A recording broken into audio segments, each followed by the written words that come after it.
Assalamualaikum warahmatullahi wabarakatuh. Selamat siang teman-teman mahasiswa semuanya. Pada kesempatan kali ini saya akan menjelaskan sedikit tentang teknik umum untuk menjawab soal-soal uji kompetensi. Ini artinya teknik umum ya. Mungkin nanti teknik lebih detailnya tentang konten isinya itu dapat teman-teman simak pada saat pengkayaannya. Kalau sekarang saya akan menjelaskan teknik-teknik umum berdasarkan pengalaman saya sendiri dalam menjawab soal uji kompetensi, dan yang kedua dari buku yang saya baca ya. Teman-teman banyak mempunyai buku sumber, silakan gitu ya. Tapi tolong dalam mencari buku sumber, teman-teman bereferensi pada AIPNI gitu ya, yang udah sering mengeluarkan buku tentang uji kompetensi nasional, misalkan Sinersi.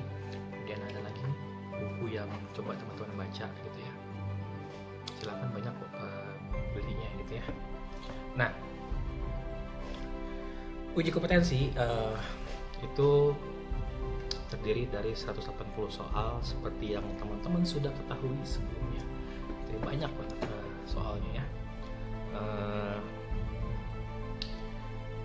Teknik-teknik umum yang bisa teman-teman terapkan itu yang pertama, teknik kemampuan untuk membaca atau mengerti saat pertama membacanya. Biasanya ya, seseorang itu memahami adanya data yang saling bersinergi satu sama lain sehingga menjadi fokus. Ada hubungan data abnormal satu dengan abnormal lainnya. Ini menjadi sumber dalam pengambilan keputusan apa yang sedang diceritakan pada model soal tersebut. Kenyataannya, peserta sering mengalami kesulitan dalam mengkonstruksikan kasus yang sedang dibacanya, sehingga sulit untuk mencari arah dan esensial dari soal tersebut. Akibatnya, kasus pada soal sering dibaca secara berulang ya, dan menghabiskan banyak waktu. Ini sering terjadi ya. Kadang-kadang kita nggak menemukan ide dari satu pertanyaan soal tersebut.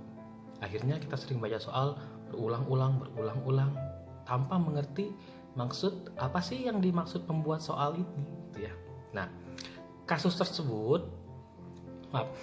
pada soal yang dibuat dalam uji kompetensi itu telah diperkirakan mampu dibaca dan dipahami kebanyakan peserta dalam waktu 40 sampai 45 detik.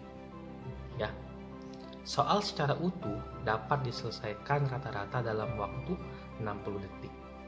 Jika peserta membaca satu soal melebihi batas waktu, maka dipastikan peserta tidak akan mampu menyelesaikan semua soal dengan penalaran yang baik ya, dan tentu mengurangi kemungkinan menjawab soal dengan benar. Oleh karena itu, kita perlu latih dan koreksi diri dari setiap individu terkait hal ini untuk belajar yang membaca secara efektif. Kelemahan ini perlu menjadi perhatian bagi semua, baik mahasiswa maupun pembimbing ataupun mentor. Jadi kemampuan membaca setiap orang itu berbeda-beda gitu ya. Nah, inilah yang harus dikoreksi.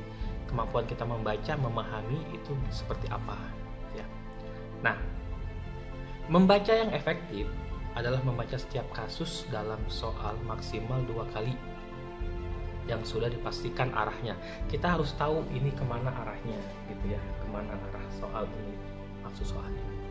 Ada 2 tahap ya, 2 cara membaca yang dilakukan secara berurutan atau yang dimaksud dengan skimming dan scanning ya. Skimming adalah membaca secara keseluruhan kasus dengan hati-hati ya, dengan menyimak ide utama dari soal tersebut. Kita baca langsung lihat ini ide utama dari soal ini apa gitu ya. Setelah dibaca kemudian ditarik kesimpulan, dan temukan ide dari soal tersebut. Ya, kita harus menemukan ide dari soal itu apa. Ya. Jika sudah menemukan ide pokok atau main ide atau ide utama, tentu tahapannya akan memudahkan kita menemukan jawabannya. Ya. Ini yang paling pasti teman-teman ketahui. Soal dianggap baik bila kasus memang ditemukan ide utamanya. Sebaliknya, jika ide utama tidak ditemukan, maka soal itu pun akan dikategorikan soal bias atau ambigu. Dan sudah pasti soal seperti ini tidak akan memenuhi unsur door the option rule, ya. Atau soal yang tanpa diperlihatkan pilihan jawabannya sudah dapat ditebak arah jawabannya. Ya. Nah, jadi soal-soal di uji kompetensi nurse Indonesia itu soal yang udah dibuat kemudian di review berapa kali gitu ya. Jadi soal-soal seperti itu biasanya jarang terjadi. Makanya dalam menjawab soal uji kompetensi itu coba di skimming itu ditemukan ide utamanya apa ya teman-teman ya. Nah selanjutnya ada juga gini, jika teman-teman susah menemukan dengan cara skimming, maka kita coba kita gunakan teknik scanning, yaitu membaca sekali lagi 2 atau lebih ide yang terkandung dalam soal tersebut yang masih dirasa membingungkan dengan membacanya lebih detail dan hati-hati. Hal ini biasanya muncul karena dekatnya main ide dan ide pengecoh ya, atau data yang dimunculkan dalam soal kasus sangatlah dekat ya, yang disebut close idea, sehingga sulit membedakan ide yang satu dengan yang lainnya. Jika scanning ini bertujuan memperjelas ide mana yang lebih kuat di antara ide-ide yang ada gitu ya. Nah, keseluruhan waktu untuk membaca soal ini maksimal 45 detik. Mengingat waktu untuk menjawab satu soal secara keseluruhan adalah 1 menit. 15 menit detiknya selanjutnya digunakan untuk membaca pertanyaan dan menentukan pilihan jawaban. Karena main idenya sudah ditemukan pada skimming dan scanning, maka akan jauh lebih mudah untuk menemukan jawabannya.